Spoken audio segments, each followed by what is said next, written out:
7 मई को रात 1 बजे से 1:30 बजे तक इंडिया पाकिस्तान की 6 सिटीज पर अटैक करता है, जिनमें बहावलपुर, मुरीदके, सियालकोट, शक्करगढ़, कोटली और मुजफ्फराबाद हैं।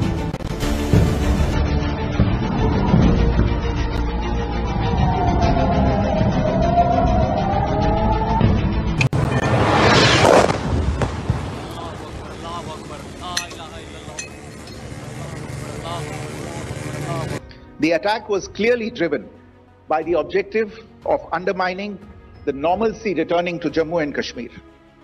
In particular, it was designed to impact the mainstay of the economy, tourism, with a record 23 million tourists visiting the valley last year. The calculation presumably was that harming growth and development in the Union Territory would help keep it backward and create fertile ground for continued cross-border terrorism from Pakistan. In this situation, Pakistan might be completely destroyed, but Muslims will still there be in the world. But with the destruction of India, Hinduism will vanish from the face of this earth.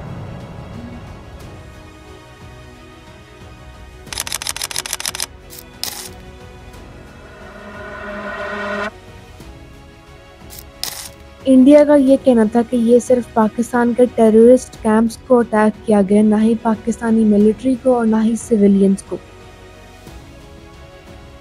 Coming to Muridke Punjab का एक शहर है।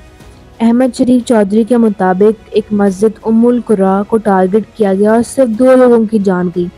But according to India, ये लश्कर तैयबा का headquarter है। India ने तो यहाँ तक क्लेम किया है कि 2008 में होने वाले मुंबई अटैक्स में जो गनमैन था वो यहाँ से ट्रेंड हुआ था।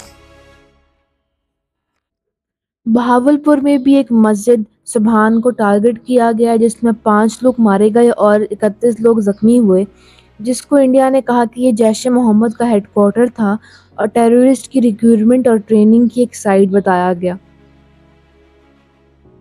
सियालकोट में कोटली लोहरान को टारगेट किया गया और यहाँ कोई जान नहीं गई। India claim that they have hit surgical camp in Sialkot.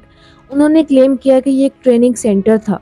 Shakargarh को भी टारगेट किया गया, but India has not mentioned it. Muzaffarabad में मस्जिद बिलाल को टारगेट किया गया। India claimed that it hit Lashkar Taiba training centre which is 30 kilometre away from LOC।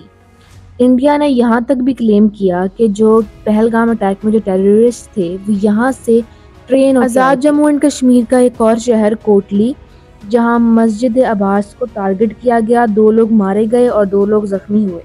India claimed कि उसने लश्कर तैयबा का बेस कैंप यानी गुलबर्ग कैंप को टारगेट किया है। लेकिन क्या इंडिया के पास पाकिस्तान की इन्वॉल्वमेंट का कोई प्रूफ है? वेल, इंडियन फॉरेन सेक्रेटरी ने तो प्रेस कॉन्फ्रेंस में ये कहा है कि उनको पाकिस्तान के अंदर से टेररिस्ट कनेक्शंस मिले हैं और उनकी एजेंसीज ने टेररिस्ट के फुल स्केच तैयार कर रखे हैं। Investigations into the Pahalgam terror attack have brought out the communication notes of terrorists in and to Pakistan. The claims made by the Resistance Front and their reposting by known social media handles of the Lashkar-e-Taiba speak for themselves.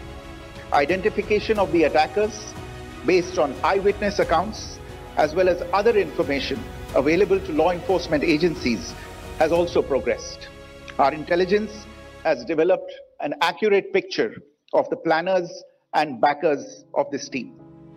The features of this attack also tie in with Pakistan's long track record of perpetrating cross-border terror in India, which is well documented and beyond question. Pakistani deputy prime minister Ishaq Dar ने India को challenge किया कि अगर पाकिस्तान की involvement का कोई proof है तो शेयर करें, लेकिन इंडिया की तरफ से कोई पब्लिक एविडेंस नहीं दिया गया इस इन्वॉल्वमेंट को लेकर। इस तरह तो पाकिस्तान भी इंडिया को एक्यूज कर सकता है बलूचिस्तान में टेररिज्म करने पर, and we have proofs and evidence of it.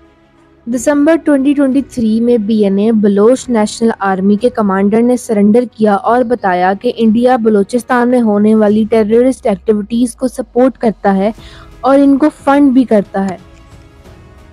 Kulbhushan Yadav, जो एक रॉ एजेंट था जिसका कवर नेम पाकिस्तान में हुसैन मुबारक पटेल था, उसने बताया कि उसका मिशन बलोच इंसर्जेंट्स के साथ मीटिंग्स और बलूचिस्तान में टेररिज्म को बढ़ाना था। 1987 में जब इंडिया और पाकिस्तान के दरमियान कश्मीर इशू को लेकर टेंशन्स बढ़ रही थीं, तो जनरल ज़ियाउल हक ने राजीव गांधी से कहा, mister Rajiv, you want to attack Pakistan? Do it.